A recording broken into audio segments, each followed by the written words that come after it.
Welcome back to the Comics Cube, everyone. I'm back with Mark Russell, and among other things, we will be talking about One Star Squadron. How are you? Good, good. Thank you for having me. One Star Squadron is basically it's heroes. I don't really want to use this phrase because another company has it, but it's heroes for hire. And what was the inspiration behind doing One Star Squadron? Well, actually, Michael Cunningham, who's a editor at DC, approached me with the idea of doing sort of a heroes for hire story. And my first idea was what I called JL Inc., or Justice League Incorporated, where it's like the Justice League, but they're expected to make money. And it was going to be about superheroes kind of being co-opted by late stage capitalism. But then they wanted to sort of pivot and rebrand it as like an all-star squadron, but then that didn't work. They didn't want to use the all-star squadron, so we changed it to one-star squadron to connote the poor ratings they get on Yelp and other consumer social media, but also to sort of underscore that these are like sort of the superheroes who don't get the Hall of Justice treatment. They're the ones who are maybe C or D list heroes who have to really work for a living. I'm looking at the cast here, and I was wondering how you came up with a cast because Power Girl, doesn't she own her own company? Yeah, in the continuity, in canon, you're right. Yeah. But she was one of the characters I was able to work with, and they didn't mind if I recast her like this for my story. And I'm notoriously bad about sticking to continuity. Okay. I really don't care about continuity. I just want to, tell a story. And she seemed like a good fit for the role that I had envisioned. It's like somebody like sort of a really ambitious up and comer trying to make their way up the company. So, but yeah, strictly speaking, it doesn't work with the fact that she's already rich. So so this series is not in continuity? No, at least I didn't write it that way. I hope Okay. they're not planning for it to be in continuity. Is that a new thing for DC? Just in general, like letting you guys go in whichever direction? I think it's a direction that they've been more tolerant of now than they have been in the past, and I like it. I for one like it because I think that you don't want to shackle your storytellers. I think in the end, what people really want to read is a good story, and one that's emotionally resonant, not necessarily one that sort of fills out their Talmudic understanding of the DC universe. I mean, there are those people out there too, the readers who just want to want to like approach this like it's a grand Russian novel and everything fits into one place. And there's nothing wrong with those people, those readers, but it's just not how I write. I like to be able to write my own, Well, march to my own drummer. Yeah. well, it's not that there's anything wrong with wanting that as readers. It's just No. that I feel like if you're looking to DC for that, that jumped the shark many years ago. Yeah, and there are still plenty of writers who write in strict continuity, and they could get that itch scratched from them. And then I'm for the people who don't really care about continuity. I like that because I feel like DC's continuity has always been best when it's loose. Yeah, I Just in think that's general. true. It's sort of like Greek mythology. Greek mythology doesn't have a strict continuity. There's stories and myths that involve the same characters that sort of contradict others, but who cares? It's what you are able to use the story, how you're able to apply the story to your own sort of like understanding of life and the world around you. That's what matters, not if this like is 100% coherent with the other stories you've been told with in the past. Would you say Power Girl is probably the main protagonist of the series? Or No, I'd say Red Tornado is the main protagonist. okay. It's Red Tornado is the manager of the Heroes for You office that sort of that administers the Heroes for Hire business of the company, and he's kind of like at once sort of the focal point of all people's frustrations with the fact that they're not getting enough like primo work, doing the cool security gigs, and they're being constantly sent on like birthday parties and like video greeting duties, and so they're unhappy about that. But at the same time, he's got to money for the board of directors and make them happy too. So he's really kind of the focal point. And why the Red Tornado for that particular role? A couple of reasons. One, he was available. He was one of the heroes I could use for the series. And two, I just love his look. And I thought it would be really cool to put someone who looks so inhuman, like in a role where they are sort of the character with the greatest humanity in the story and the one you sort of empathize with the most. I feel like you've been working a lot with robots lately. Yeah, I have. I've probably filled my robot punch card for at least a decade, but I like it, and he doesn't feel very robotic at all in this series. He feels more like even though we acknowledge the fact that he's an android, he does feel much more like a human superhero. And of course, the other big superhero in this cast is Plastic Man. Yeah, Plastic Man's a smaller character in the series. He shows up in a few sort of key moments, but he's really not a focal point. Oh, okay. Yeah, I'll the just sales skip that team, out. the team that does like the telemarketing, Yeah. is largely comprised of Flying Fox, the Heckler, the Folded Man, and in GI Robot. Oh, it's GI Robot, probably. Oh, okay. Yeah. And who's the guy with the long sweater, the long brown sweater? Oh, that's Minuteman. Minuteman is sort of a character that I created, although I found out after doing this, that there actually was a Minuteman in one of the smaller companies that DC ended up buying out. But this is a different Minuteman than the one in the old one. I originally wanted to use Our Man, but I couldn't because he's being used for other things. So Minuteman was my attempt to sort of work around the fact that I couldn't use Our Man. And he's even more pathetic than Our Man because his powers only last for 1 minute. Oh my God. So completely new character for One Star Squadron, right? Right. And he's an important character. He is like a really critical character to the story. Are you gonna pull the whole drug addiction angle like they usually do with Our Man? Sort of. It's a little bit because he needs the Miracolo. It's sort of like a workplace thing where he needs the Miracolo pills to work, but the jobs he's getting from Heroes for You don't pay enough to really even keep him in Miracolo pills. So it's kind of one of those work to live, live to work dilemmas that so many people who make minimum wage have to face. Of course. Firehawk, Flying Fox, the Heckler, the Folded Man. Where did these character choices come from? A lot of them were just I picked from a list of characters that were available. We went through a long list of characters that I wanted to use, and a lot of them got denied because they were being used in other things. But part of it too is just I wanted a nice assortment of different sort of looks and different sort of backgrounds present in the office, because these are people who are have come from like every sort of corner of the superhero universe, and for one reason or another found themselves now having to like work these sort of less than enviable jobs to make ends meet now. So I wanted the office to kind of look like that. It's like sort of a hodgepodge of characters of different types. Yeah, I was gonna ask you where how the Folded Man got into the hero business, but now that you're saying that you wrote it out of continuity, that kind of answers my question. Yeah, it's not so much about him being a hero as about him like on the sales force, trying to like make a living. He's trying And to one of the sort of like themes of this is that like when you reduce heroism to sort of making money, it really kind of ceases to be heroism. And they find that the more mercenary they have to become to make profits for the parent company, the less distinction there really is between them and villains. Isn't that like every sort of corporate job though? Like, Yeah. you go in and you try to do some good, but then you realize that you got to make money.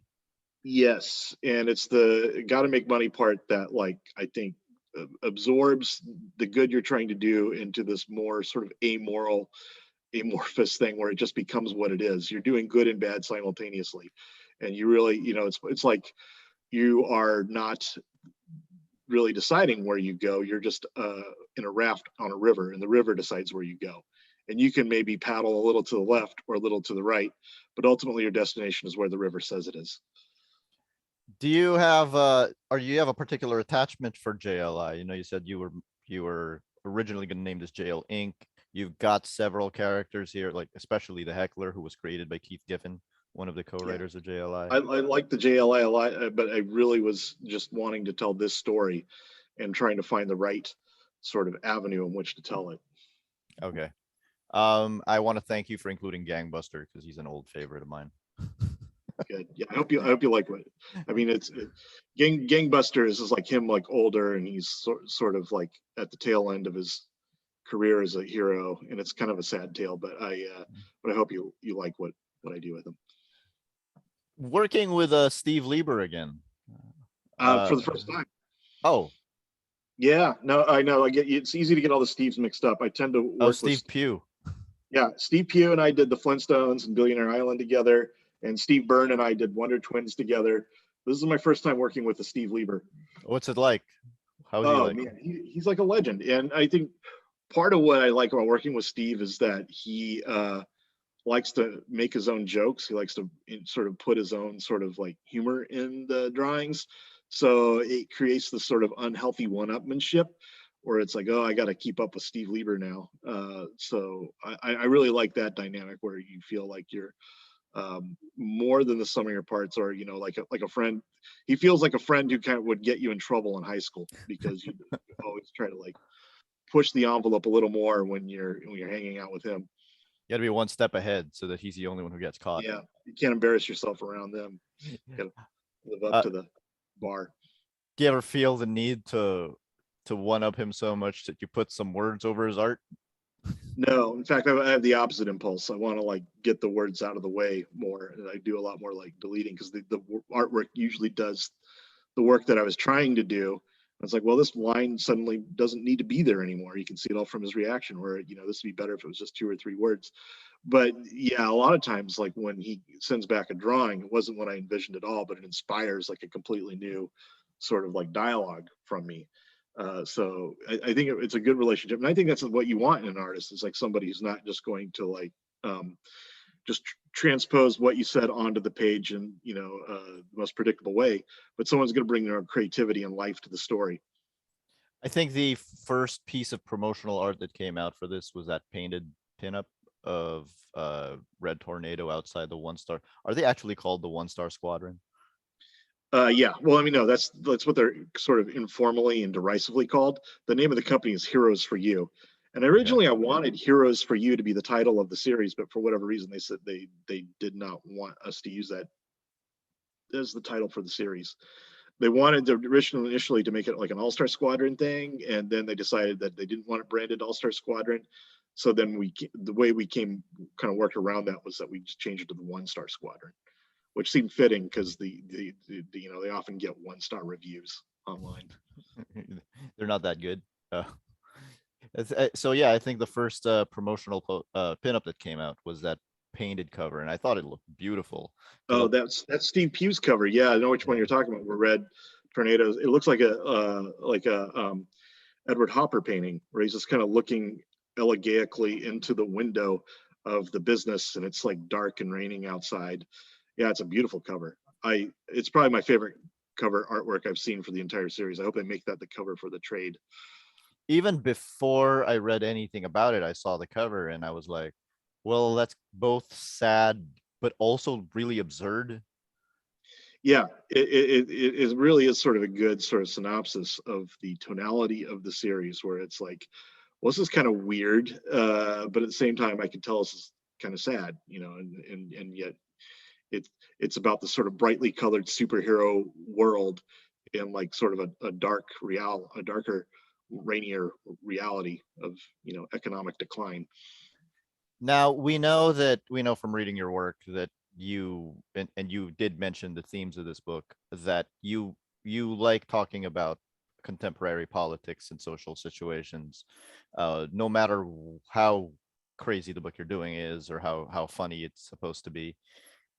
So aside from this, talking about the nature of working for money, and capitalism, what other contemporary issues can we expect you to tackle in this book? Well, it's not so much about contemporary politics and like current events, this one, as it is about just sort of more human issues. I think one of the more human sort of issues, that the themes that it sort of explores, is like, how do you make a living while still being a good person? Where do you draw that line between, commerce and humanity? And what is it that makes a hero? What is it that makes you, can you be a hero in every walk of life? And what is it that defines maintaining your status as a hero, even as you're doing things that are not heroic? As a writer, do you ever have that conflict? Yeah, I feel like as a human being, I have that conflict where I wonder sometimes how much my life is transactional and how much of it I'm doing because out of genuine love for what I'm doing. And I think that's kind of the same dilemma that they are facing. And ideally, I try to like live my life as much in the, I do this because I want to, I do this because this is meaningful to me, sphere of existence as possible. But we live on planet Earth, and a lot of what we do is transactional, money based, or just you know sometimes just for social capital to be polite and get through the day without people hating you. uh, but it really is sort of about like how you sort of navigate that dilemma of wanting to be authentic and do things that are meaningful to you, but having to work in a transactional capacity as well. And how much of that, for example, is how do I put this? How much of that is dealing with people and not knowing what their motivations are? And Yeah, a lot of it is like guesswork, like, oh, well, what will this person think of me, or what can I get away with, or what is it they want, and you're trying to give them what they want, and so you're also kind of like becoming a little false to yourself. So yeah, it really is about navigating the world of dealing with other human beings a uh, in a world where people are largely acting transactionally and not like authentically.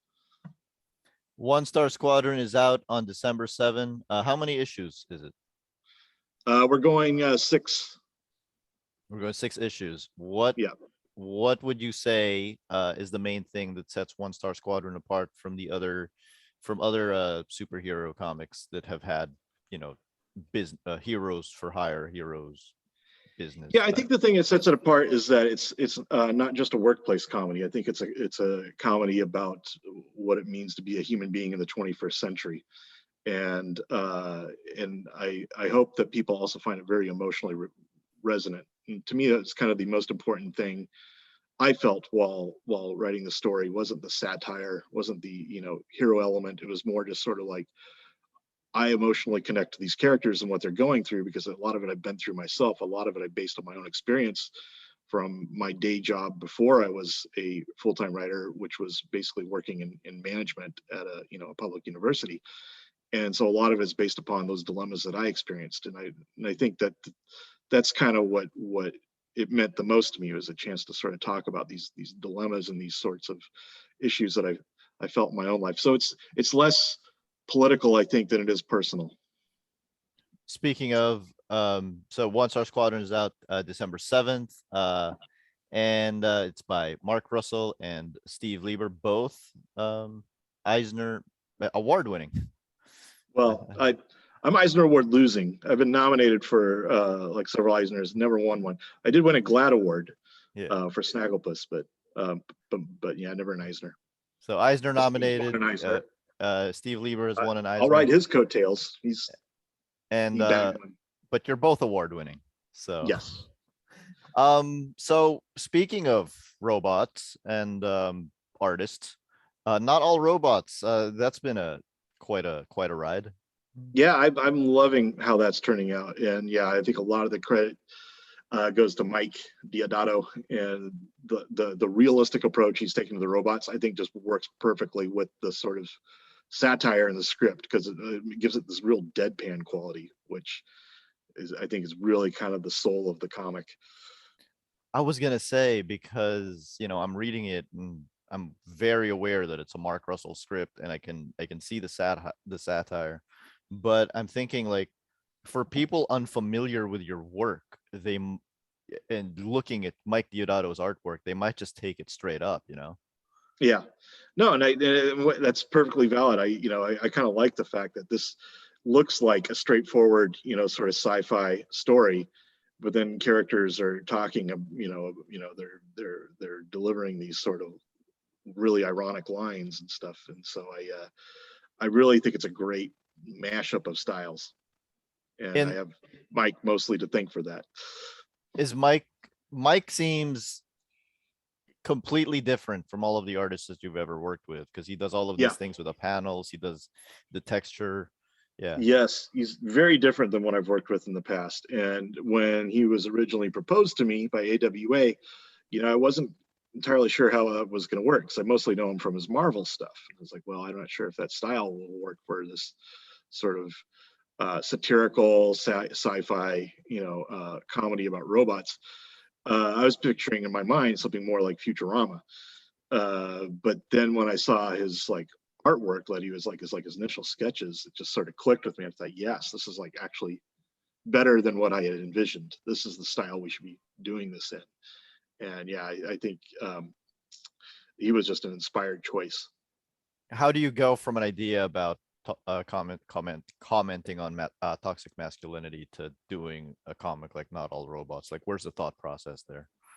Well, this was initially the pitch that nobody wanted. I'd written this pitch while the Not All Men and the sort of backlash to the Me Too movement was happening, and I wanted to write something about toxic masculinity. And I came up, these robots with all the jobs and still feel like they're somehow victims, sort of as a parable for that. And so I wrote a pitch for that back in I think 2018 or 2019, and sent it around. Nobody was interested until I spoke to Axel Alonso at AWA, and he was interested in doing a comic together. And I said, well, I've got this one pitch, but I got to warn you, nobody. It's been around town, and nobody has bit. But I sent it to him, and he loved it.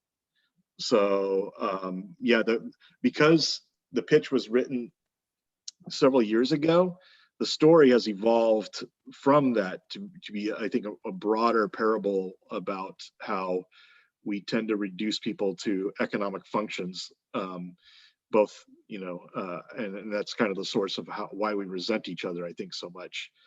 And is because we feel like we've all been reduced to economic functions, and we can't do anything about the people who are doing that to us. So we lash out against the people who are around us, who are also victims of that compartmentalization. So I got a few questions coming out of that. Why do you think nobody wanted to touch it? Was it just I have too no idea. controversial? I think maybe it was, no, I don't think it was, they were afraid. Nobody's talking to me is worried about controversial stuff there. But I just think maybe the timing was wrong for some places, or they just didn't like it as much as the other pitch I'd sent them.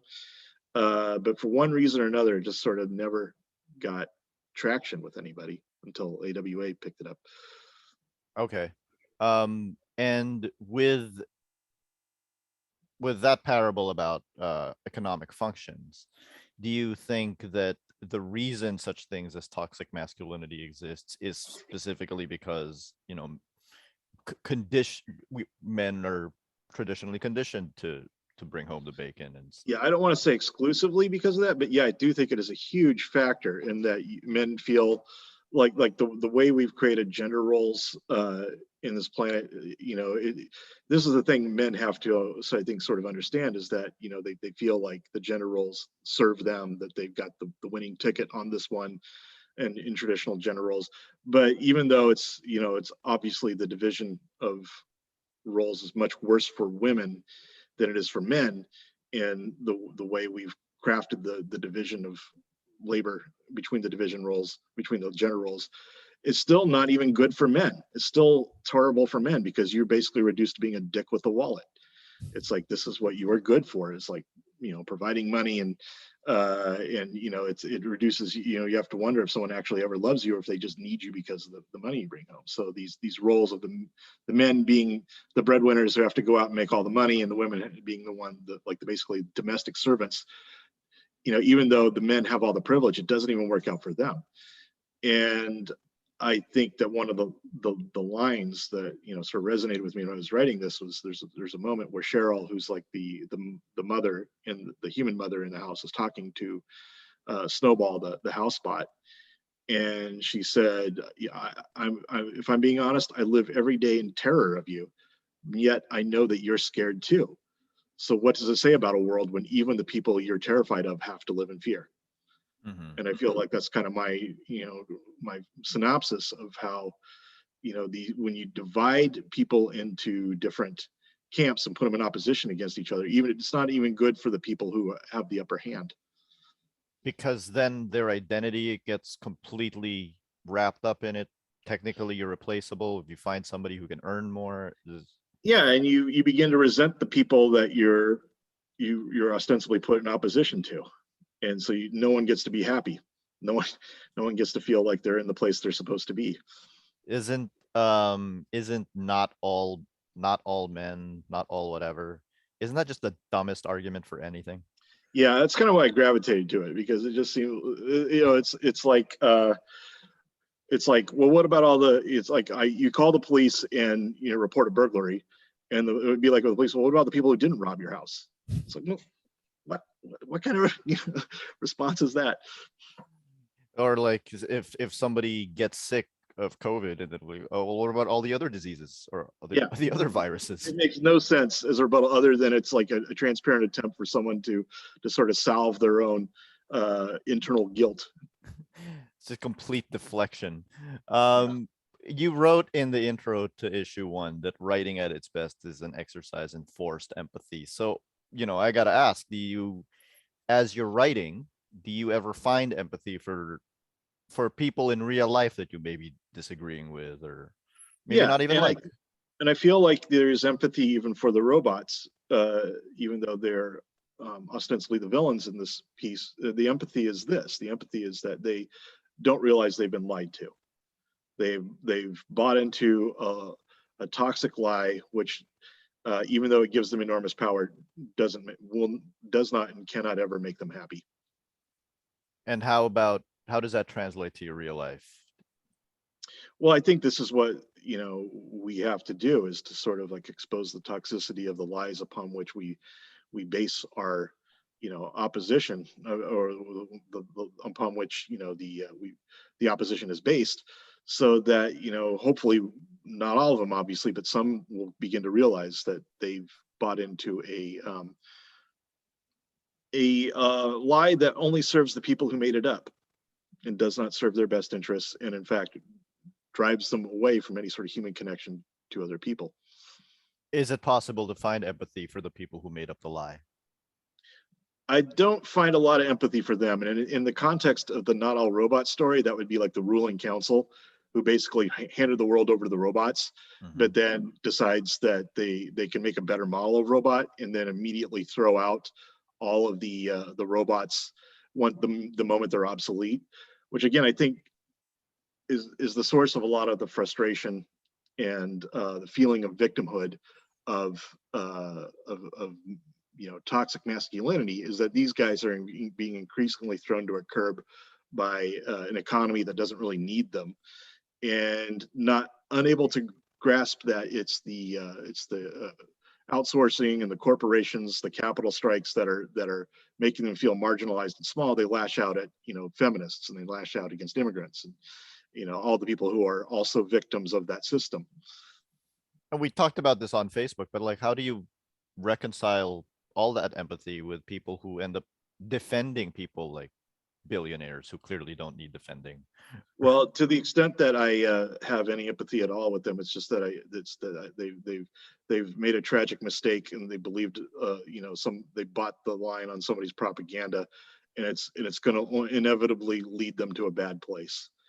At some point, it is incumbent upon them and their responsibility to examine whether or not their beliefs are based on confirmation bias, or what they thought was a self-serving interpretation of the fact. But at some point, it's up to you to wake up. It's like if you get taken by a different con man every week, then at some point it becomes your responsibility. It's like, fool me once, shame on you; fool me twice, shame on me. But I do think I do have some empathy for people who are being fooled, for people who are being lied to. Yeah. Second Coming. I've heard that come the 3rd season, Richard is down to doing layouts. Are you? He'll be doing layouts, covers. He might be doing some more interior artwork, but yeah, he's going to be doing mostly that stuff. But I'm excited to hear that there will be a 3rd season. Yes, yeah, I know I am too. I'll begin working on it probably the next few months or so, and it'll be out sometime in 2022. And how many seasons are you looking to go for with Second Coming? I think ideally, if you just let me, call the shots on this, I would go for 4 or 5 6-issue series. It's crazy because I lent that book to a friend of mine who's quite religious, and she really enjoyed it. So, Well, that's good. right, like Yeah, glad because she didn't burn it. I was giving it and I was like, this could go any which way. Yeah, that's kind of been my experience. That all the sort of outrage and anger over the book was before anybody had read it, and then once it came out, people kind of settled down. They realized that it's really not anti-Christ.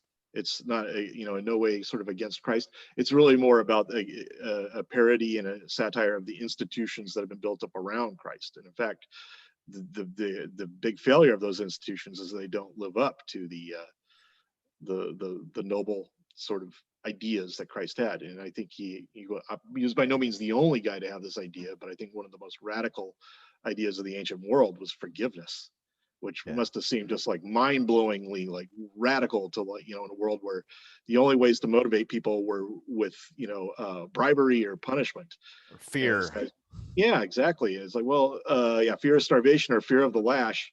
And this guy's like, well, no, we should just make life easier on each other and forgive each other. And I think a lot of it was being under the occupation of the Roman Empire, and the big sort of resistance to the Roman Empire at the time was the Zealots, and they wanted to like mount an armed rebellion to the Roman Empire, which never went well. The armed rebellions to the Roman Empire rarely fared very well because that's what the Roman Empire was built to protect itself against. That it's like, okay, well, you're playing their game. You're playing the game that they do better than anyone in the the Mediterranean world at that point. So I thought Christ was really original in that he came up with a different source of rebellion, which was basically dropping out. It's like, well, what if we just didn't play their game? What if we basically became hippies? What if we refused to show up at work and refused to be bribed, refused to be afraid of like their threats, and just sort of like lived the way he said God intended, as lilies in the field and the birds of the sky. The Roman Empire, no matter how powerful it is, they're going to try forever in vain to try to get the birds to do their bidding, or to get the flowers in line. So if we live like them, then it's the greatest terror you can show an empire. Just people who are not willing to play by the motivations that the empire relies upon for getting people to do what they want. And ultimately, that's why they crucified him. Are you saying that he's a liberal? I'm more than liberal. I think he was like sort of a radical. I think he was someone who rejected the fundamental basis of civilization. I'm probably more of an anarchist than a liberal. Than anything else, yeah. That whole thing that you were saying about the armed rebellions against the Romans just reminds me of some certain people who are like, oh yeah, I own this gun so that I can fight the government one day. Yeah. And I'm like, you're not beating the US Army with any guns you have, dude. Yeah, that revolution would go like this. They'd all get in their pickup trucks, they'd have their AR-15s and their RPGs, and they'd be like riding into battle, and then like without them even realizing a drone strike would take them all out. That's the way that war would go. That's it, it's over. Yeah.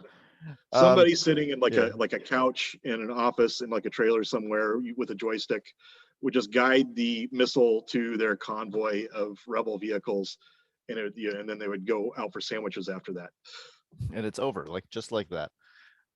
Last, I think you have one issue left, I think, of Fantastic Four Life Story, or is it yes? Two?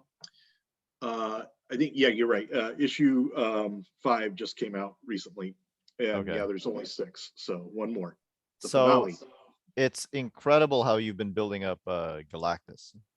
Like, thank you. That's because when Avengers Endgame hit, I know a lot of people were like, so what are they going to do next after Thanos? And some people were saying Galactus, and I was like, no, that would be a demotion from Thanos. But then the way that you've been building up Galactus, I'm like, okay, yeah, I could see it. Like Yeah, if the they way I do it this wanted, way.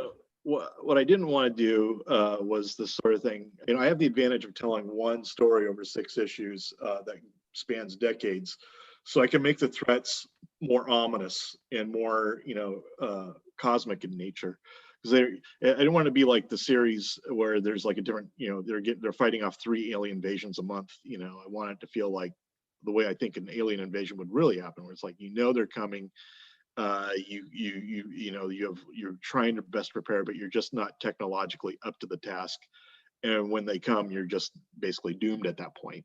So your life is basically just a countdown to the moment the aliens arrive. And I wanted to handle more like that, this sort of like, and the human race knowing its end date beforehand and how it would react. The government making minimal effort to prepare for it, even though they know all about it. How much of that would you have written that before the COVID pandemic?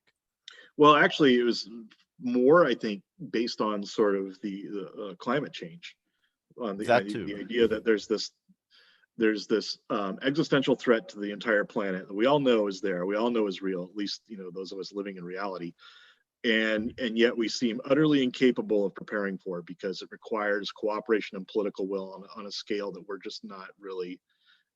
That we built our entire nation state system against achieving.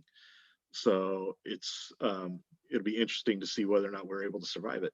Why do you think humans are just incapable of that kind of mass cooperation? Well, I think for a long time, the best survival strategy for human beings was some mix of trust and fear, where it's like in the early days of human civilizations, there were or not even before civilization, when we were just traveling packs of hunter gatherers, you come upon another pack, there'd be some people in your pack who are like, oh great, strangers, they probably got things to trade, and they probably have stories they can tell us, and we should go hang out with them.